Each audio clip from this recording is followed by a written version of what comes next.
বগুড়ায় তৈরি হচ্ছে পাঙ্গাস মাছের রসগোল্লা। কি দর্শক শুনে অবাক হচ্ছেন? পাঙ্গাস মাছ দিয়েও যে রসগোল্লা তৈরি করা যায় তা বগুড়ার আশা আক্তারের বাসায় না আসলে হয়তো আমরাও বিশ্বাস করতাম না। করতোয়ার ক্যামেরায় আজ আমরা যুক্ত করেছি পাঙ্গাস মাছের রসগোল্লা তৈরির উদ্যোক্তা আশা আক্তারকে। কথা বলবো এবং জানবো পাঙ্গাস মাছের রসগোল্লা সম্পর্কে বিস্তারিত। এই পাঙ্গাস মাছের রসগোল্লা তৈরির আইডিয়া আসছে আপনার 1-1.5 মাসের ভিতরে। এটা আমার মাথার ভিতরে আসছিল, বাট যে অনেকেই তো অনেকভাবে অনেক কিছু তৈরি করতেছে, তা আমার এমন কিছু তৈরি করতে হবে যে এটা সবার চোখে চোখে পড়ার মতো। তা ভাবলাম দেখি যে মাছ থেকে কিছু তৈরি করা যায় কি না। দেখলাম যে সবচেয়ে মনে হয় পাঙ্গাস মাছ দিয়ে কিছু একটা করলে বোধ হয় ভালো হবে। তো নিজের চিন্তা ভাবনা থেকেই মানে মিষ্টি তৈরি করার সিদ্ধান্ত নিলাম এবং নিজের চেষ্টায় ইনশাল্লাহ আমি মিষ্টি তৈরি করতে সক্ষমও হয়েছি। বিশেষ করে পাঙ্গাস মাছের কাটা কম, আর তার ভিতরে হচ্ছে পাঙ্গাস মাছের মাংসটা সবচেয়ে বেশি। আর পাঙ্গাস মাছ সবাই কম বেশি পছন্দ করে, বিশেষ করে বাচ্চাদের।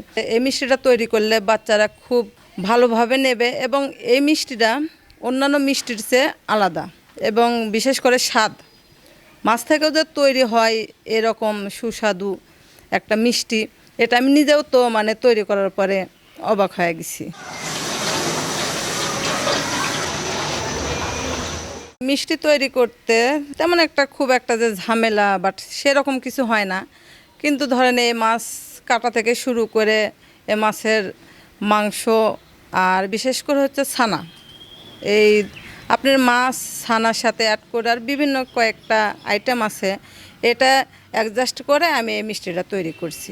মাছ থেকে তৈরি রসগোল্লা অনেকে হয়তো অনেকভাবে নিয়েছে, কিন্তু যারা পাঙ্গাস মাছের প্রেমী, বিশেষ করে পাঙ্গাস মাছ যাদের পছন্দ, তারা বেশ মোটামুটি ভালোভাবেই নিয়েছে যে পাঙ্গাস মাছ থেকেও যে মিষ্টি তৈরি হয়, মানুষ অনেকটা আগ্রহী। আপনারা খাইলে দেখলে বুঝতে পারবেন অবশ্যই যে আসলে মাছ থেকেও যে এরকম সুস্বাদু মিষ্টি তৈরি হয়, বিশেষ করে পাঙ্গাস মাছের রসগোল্লা।